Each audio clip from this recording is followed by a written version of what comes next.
ఎవరు చేసి 3 లక్షల కోట్లు చూపిస్తాం చూపించండి మీరు 3 లక్షల కోట్లు ఎక్కడ అప్పు చేసినాం నెలకు 6,500 కోట్ల రూపాయలకు అప్పు కొట్టి చెల్లిస్తాం అది మాత్రం మేము అప్పు చేసిన తప్ప మీరు అప్పు చేసి పాప కూడా తినలేదు తెలంగాణ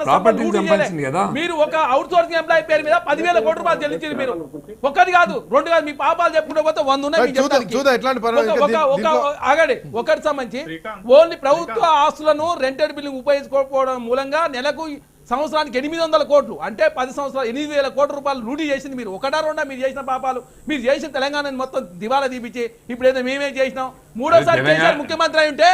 రాజపక్షే మహేంద్ర రాజపక్షే తల్లి తరలినట్టు శ్రీలంక తల్లినట్టు తనేవాళ్ళు తెలంగాణ మీరు ఉద్ధరించారా కాంగ్రెస్ పార్టీ వచ్చి నాశనం చేసినారు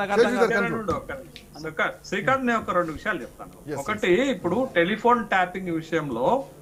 ఏ ప్రభుత్వం అయినా టెలిఫోన్ ట్యాపింగ్ చేస్తుంది అనేది వాస్తవం ఎందుకు అనంటే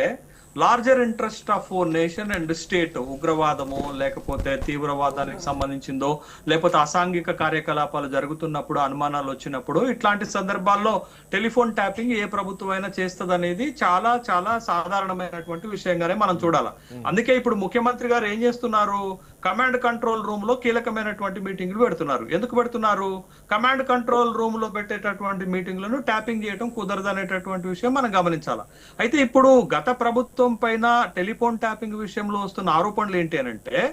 larger interest of state nation కాకుండా పర్సనల్ విషయాలను పొలిటికల్ గా కూడా టెలిఫోన్ ట్యాపింగ్ చేశారు అనేటటువంటి ఒక ప్రధానమైనటువంటి ఆరోపణ దానికి సంబంధించినటువంటి కేసులు ఇవి నడుస్తున్నాయి ఇది ఒక అంశం రెండో అంశం ఏంటి అనంటే అసలు ఈ టెలిఫోన్ ట్యాపింగ్ కేసు ఉంటే ఒకవేళ అట్లా పర్సనలైజేషన్ పొలిటికలైజేషన్ కోసం వాడితే ఎవరు వాడారు దానికి బాధ్యులు ఎవరు ముందు ఇప్పుడు అధికారుల స్థాయిలో అరెస్టులు జరిగాయి విచారణ జరుగుతుంది తర్వాత కొంతమంది రాజకీయ నాయకులను విచారణకు పిలుస్తున్నాడు ఆరోపణలు ఎవరిపైనైనా చేయొచ్చు ఆరోపణల మీద విచారణకు పిలవచ్చు కానీ చట్టం ముందో లేకపోతే కోర్టుల ముందో సాక్ష్యాలు లేకుండా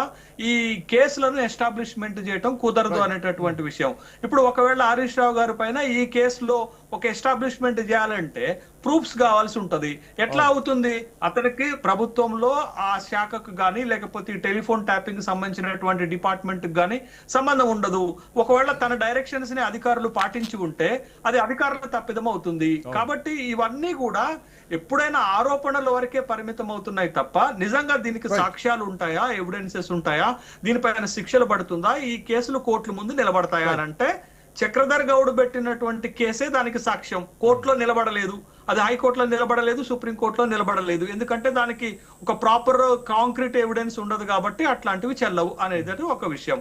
ఇది కేసు ఇక్కడ ఇప్పుడు ఆరోపణల వరకు మాత్రం జరుగుతుంది ఆ పొలిటికల్ కొంత క్రిటిసిజం వస్తుంది తర్వాత వాటిని నిరూపించేటటువంటి ఆధారాలు లేకపోవటం వల్ల బయటకు వస్తుంది కాకపోతే కొంత పొలిటికల్ గా ఇది ఒక రన్నింగ్ మ్యాటర్ గా జరిగేటటువంటి అంశంగా మనం చూడాలి ఇక రెండోది ఏంటి అనంటే పొలిటికల్ గా మనం మాట్లాడితే ఇప్పుడు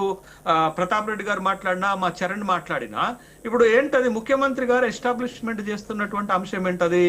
టీడీపీని నామరూపాలు లేకుండా చేసినటువంటి పార్టీ బీఆర్ఎస్ కాబట్టి బీఆర్ఎస్ నాయకులు గద్దె దిగాలి బీఆర్ఎస్ దిమ్మెలు కూలాలి అనేదే కదా ముఖ్యమంత్రి గారు మాట్లాడింది ఓకే అంటే